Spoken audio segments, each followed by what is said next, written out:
Patungkol po ito noong November 25 po. Isang karumal-dumal na krimen po ang nangyari. Ito po ay patungkol sa isang barangay captain na habang siya po ay nagla-live, siya po ay binaril. Ito po ay nagkaroon ng napakatinding epekto sa sambayanan sapagkat isang barangay captain, in-snipe po ito habang na siya po ay nagsasalita.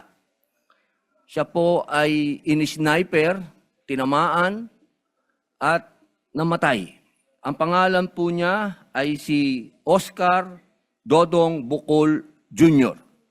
Barangay captain po ng 3 de Mayo sa Digos, Davao del Sur.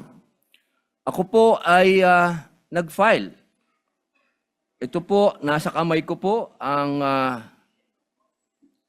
resolusyon na sana po ay imbestigahan po natin sapagkat ang ganitong ganap po ay isang malaking dagok sa ating demokrasya. Hinihingi ko po na sa lalong madaling panahon, ito po ay maimbestigahan ng ating Senado upang malaman po natin kung ano po talaga ang ugat ng pagkakapatay kay Barangay Captain Dodong Bucol Jr.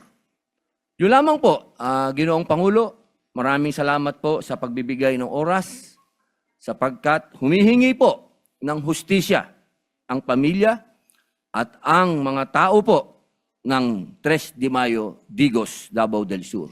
Mabuhay po.